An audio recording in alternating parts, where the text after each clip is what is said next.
Hoje, em 9 minutos, uma conversa sobre arquitetura com a pessoa que representa toda a categoria profissional dos arquitetos do Espírito Santo, que é o presidente do Conselho de Arquitetura e Urbanismo do Espírito Santo, Tito Carvalho, com quem nós vamos conversar agora. Então, Tito, como é que vocês estão dando esses primeiros passos nessa autonomia recente para exercer a fiscalização da regulamentação da profissão? Como é que está sendo esses primeiros momentos? É um grande desafio e é bastante emocionante, né? A gente entende que não é uma questão burocrática, o Conselho de Arquitetura e Urbanismo, né, o advento desse conselho, ele não é algo onde apenas uma burocracia mudou de endereço, mas na verdade a gente entende que é um recado da sociedade quando aprova um conselho novo, que quer uma resposta nova daquela profissão. Então, na verdade, é uma grande responsabilidade que os arquitetos urbanistas assumiram, que é traduzir, né, uma nova cidade, uma nova construção, uma nova forma de vida. Então é um desafio fantástico, né, bastante motivador, cheio de grandes, né, grandes desafios internos, né? Claro, felizmente também as soluções não estão colocadas, né, Tito? Estão por ser construídas. Sim. O que nos dá a chance, né, de reparar alguns erros.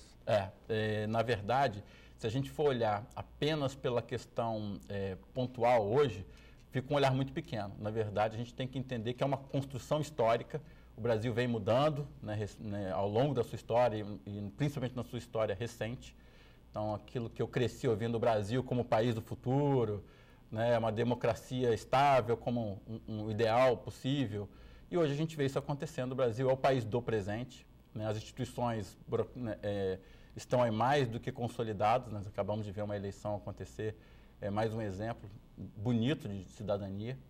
Então e uma série de legislações urbanas que vem desde a Constituição de 88, onde o direito à moradia passou a estar presente, a importância social da moradia, enfim, a partir daí veio o Estatuto da Cidade como um instrumento extremamente moderno de legislação, de operação, de gestão da cidade, e uma série de outras legislações que culminaram num ambiente propício para que a gente possa criar um Conselho de Arquitetura e Urbanismo e traduzir, né, e criar uma nova cidade, né, uma nova forma de viver, né? Isso é que é o fundamental desse processo todo. A despeito dos PDUs e PDMs, a cidade vem crescendo de uma maneira algo espontânea, né? Algo não, digamos assim, que se possa dizer efetivamente controlado. Como é que vocês, arquitetos, vocês já têm, na verdade, vocês têm instância de representação aqui, vocês têm o Instituto do Arquiteto do Brasil, o Seccional Espírito Santo, tem o sindicato, e agora o Conselho. O Conselho dá uma entonação maior porque diz respeito, inclusive, à própria certeza de que quem está exercendo aquela profissão é um arquiteto de fato, né? Perfeito. Como é que vocês têm acompanhado? Você acha que o Estatuto da Cidade contempla soluções a serem pensadas para a cidade? Como é que você está vendo a cidade que nós vivemos, Tito? Bom, quando a gente pensa no Conselho e na lei que cria esse Conselho, que diz como função primordial orientar e fiscalizar e legislar sobre o exercício profissional da arquitetura e urbanismo, nós estamos falando não apenas sobre o trabalho do arquiteto, mas de todo o processo de construção, né, que hoje no Brasil envolve em atividades que muitos leigos acabam atuando informalmente, e isso acaba sendo muito comum. Do mesmo jeito que em algum momento na história, atuar na medicina podia ser um leigo, na odontologia, enfim, em todas as outras áreas. E é só que a gente entende que a oportunidade de nascer um conselho na época do mundo digital, onde as informações, em tese, são mais fáceis, é um grande desafio nós criarmos também um modelo de gestão desse conselho, de concepção diferenciado. Então, desde a fiscalização, que na verdade começa na orientação, né? Então tem que ser muito mais orientativo, muito mais explicador, principalmente no primeiro momento, do que efetivamente o punidor.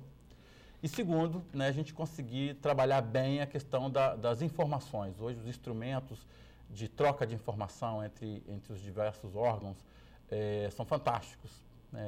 Por exemplo, o CAU Brasil, que é o nosso Conselho Federal, ele contratou uma base de dados de todas as cidades brasileiras, a partir da qual, a partir de convênios, né, que devem ser estabelecidos com as prefeituras, nós passaremos a fazer uma troca de informações e uma fiscalização a partir dessas informações.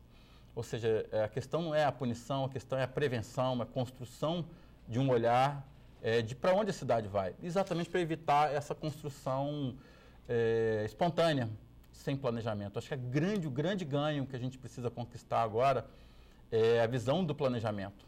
Ou seja, como pensar na cidade para daqui a 20, 30 anos e construir, né, esse processo. Não basta pensar, temos que construir algo bastante desafiador, sem dúvida nenhuma. Agora, a sociedade não se mantém muito passiva nesse aspecto, não, muito paciente, muito mera receptora das decisões que normalmente se tomam até em nome dela.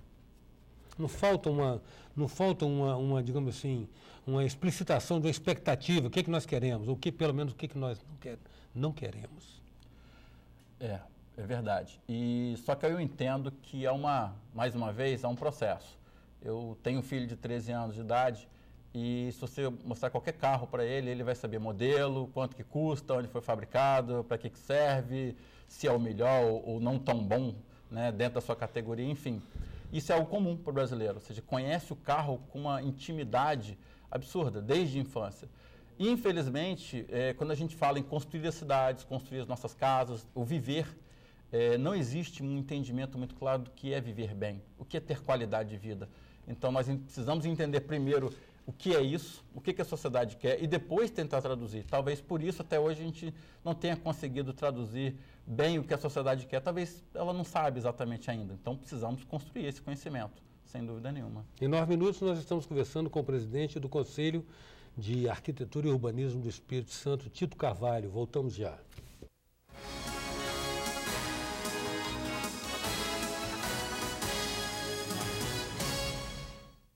Voltamos com 9 minutos que traz hoje o presidente do Conselho de Arquitetura e Urbanismo do Espírito Santo, Tito Carvalho. Tito, você falou a respeito de que não existem soluções fechadas e, na verdade, às vezes não sabemos exatamente o que quer e isso tem que ser, digamos, construído, né? Formulado conjuntamente, o que parece ser mais sábio.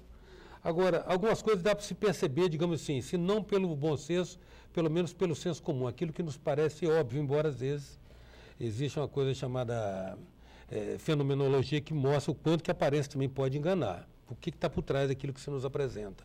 A verticalização da cidade, por exemplo. Parece que são duas coisas que nós herdamos de sociedades que souberam resolver isso melhor. Os Estados Unidos resolveram bem, parece que resolveram bem a questão deles com o carro, inclusive com uma legislação rigorosíssima, em que parece prevalecer uma lei do mais fraco.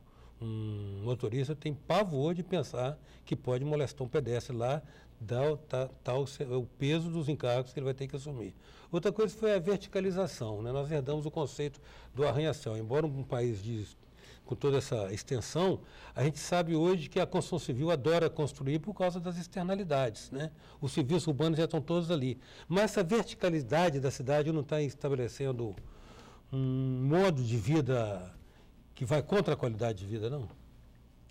Bom, tanto que não tem ninguém satisfeito nessa história. Se a gente for pegar e tentar compreender, fazer uma pesquisa simples na rua, e você vai ver que quem anda na calçada não está satisfeito, quem anda no ônibus não está satisfeito, quem está morando em algum lugar um pouco mais movimentado tem problema do barulho, enfim. Então, há um incômodo muito grande. O que a gente tem que aprender a construir agora é uma alternativa. Sem dúvida nenhuma, o modelo de ocupação do espaço urbano hoje ele não é absolutamente inadequado, com um vetor de espontaneidade, por um lado, muito grande, de áreas periféricas, um mercado imobiliário que vem construindo um processo de industrial que não chegou a uma cidade da melhor qualidade possível. Então, nós temos que entender como repensar esse processo a partir de agora. Não adianta tentarmos olhar para trás agora e achar culpados ou buscar o que deveríamos ter feito há décadas. A questão agora é o que fazer a partir deste momento, né? E, sem dúvida nenhuma, precisamos construir um novo modelo de mobilidade urbana, um novo modelo de acessibilidade. Eu vou te dar um exemplo simples. Temos legislações sobre acessibilidade, só que eu fui ver uma pesquisa sobre uma praça num determinado local e havia uma rampa para idosos, né, para deficientes, só que ninguém usava aquela rampa e foram pesquisar, só que na rampa não era piso antiderrapante e para fazer o piso ficar antiderrapante colocaram faixas. Os idosos que não enxergavam direito entendiam que aquilo era um degrau e não passavam na rampa que foi feita para eles. Então, aí a gente começa a entender como o exercício da arquitetura e do urbanismo é extremamente técnico, delicado e impactante para a sociedade. É por isso que a gente entende que não é coisa para ser feita de forma improvisada, né? E que tem que partir do poder público. Então, quantas são as prefeituras que têm, de fato, um corpo técnico capaz de dialogar com a sociedade, produzir, né, propostas concretas? Se você pega hoje pelo site do Sistema Nacional de Habitação de Interesse Social, por exemplo, apenas 15 cidades do Espírito Santo têm um plano de habitação proposto, quando todas deveriam ter. 30 sequer completaram o processo, estão pendentes. Então, embora a gente fale de algo como senso comum, habitação, como morar bem, é um grande, de fácil entendimento de que isso é importante, mas na prática ainda há muito a ser feito e às vezes coisas muito simples, né? Como construir um corpo técnico dentro da sua prefeitura, como contratar um projeto de um profissional qualificado na hora de fazer a sua obra, enfim, parece que é fácil improvisar, só que esquece que é caro improvisar também, principalmente nessa área. Mas você falou uma coisa que talvez seja o mais importante desse aspecto todo e o que a gente vai tentar replicar e repicar com outros interlocutores aqui. A sociedade precisa primeiro definir o que ela quer. Vamos colocar então, e às vezes o olhar de um leigo, ele é analfabeto, ignorante, mas ele também não está viciado por um formalismo profissional, correto? Perfeito. Que tal a gente pensar assim, nós queremos uma cidade que seja feita para pessoas e não para carro. As cidades hoje são feitas para carro. Aí é uma boa premissa? Eu acho que é uma ótima premissa, só que aí cabe ao poder público e ao corpo técnico, que envolve várias áreas, traduzir para a sociedade o que isso quer dizer. Como que você tira o carro da rua? Né? Ou em que espaços o carro pode circular, ou em que horários? Até que ponto a nossa cultura está pronta para perceber algumas restrições? Olha, o carro de determinadas horas não passa em determinados espaços, vamos priorizar as áreas para circulação de veículos coletivos, menos espaço para estacionamento em determinados espaços, enfim. Nós precisamos traduzir e, principalmente, precisamos do entendimento de que isso vai mudar a qualidade de vida de todos, mas também vai tirar um pouco da zona de conforto de todos. Todos temos que mudar um pouco. Vivemos em cidades, considerando o Espírito Santo como um todo, onde dá uma prática de querer estacionar o carro na própria quadra, onde do seu destino, né, três na frente do estabelecimento que você vai visitar. 3 quadras é algo impensável. Impensável. Pegar um táxi ou um coletivo, né? Então, há um hábito que precisamos mudar. Por outro lado, é óbvio que precisamos ofertar à sociedade qualidade de circulação, qualidade de vida, ambientes públicos agradáveis. Não podemos simplesmente reclamar que as pessoas só querem ir ao shopping. Precisamos dar uma rua melhor também. Ou seja, na verdade, todo mundo tem que se disponibilizar para sair da sua área de conforto, porque toda transição impactante. Implica um desconforto, né? Perfeito. Agora, essa questão, alternativas como vem sendo cogitada, BRT ou VLT, até que ponto há lobby ou está se optando por soluções tecnicamente mais corretas? Antes eu quero explicar, eu tive agora recentemente lá fora e vi lugares do mundo bem mais adiantados do que aqui, onde o BRT é só uma faixa pintada no chão. O problema, provavelmente, é que nesse lugar aí, a cultura do planejamento de longo prazo, ele já construiu esse processo de uma forma muito mais tranquila, menos impactante. Sem dúvida, quando você planeja com antecedência, a solução é mais simples, mais suave, mais barata, provavelmente.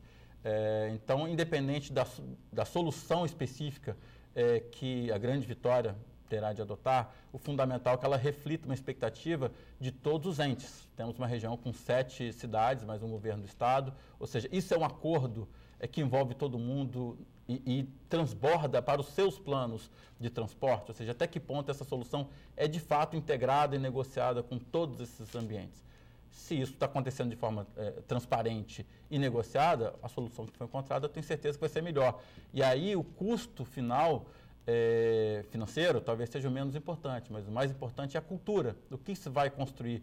Ou seja, como fazer é tão importante do que fazer. Finalizando, Tito, ruas de pedestre humanizariam mais a cidade? Se você tiver menos carros circulando, sem dúvida nenhuma, é uma alternativa. Agora, ela tem que ter alguns cuidados, né? Porque onde você não tem gente circulando, você tem problema da segurança. Então, é fácil perceber ao longo da história e história recente, vários locais onde o urbanismo foi tratado como um instrumento de política pública, né, para trazer não só qualidade de vida, mas como também segurança. Um lugar onde tem mais segurança, você vai ter menos custo com polícia, com hospital, enfim. Então, ou seja, a política... Lugar onde tem mais gente, você quer dizer? Se você tiver mais gente circulando num ambiente saudável, né, com qualidade de vida, sem dúvida nenhuma, o impacto para a sociedade, para a cidade é extremamente positivo. Tito, a gente se congratula com vocês pelo Conselho de Arquitetura e Urbanismo do Espírito Santo e agradecemos muito a sua presença aqui. Muito obrigado. O Conselho de Arquitetura e Urbanismo não é uma conquista dos arquitetos, é uma conquista da sociedade brasileira e nós esperamos traduzir o melhor possível, isso através de serviços de qualidade, com muita transparência e principalmente um esforço constante de construir uma nova visão do que é ter qualidade de vida. Isso é o mais importante, como fazer cidades e casas melhores. Isso é o fundamental da história. Em 9 minutos, a gente contou com a presença do presidente do Conselho de Arquitetura e Urbanismo do Espírito Santo, o arquiteto Tito Carvalho. Até já. Sou passageiro do tempo, tentando entender, erro e acerto os caminhos, aprendendo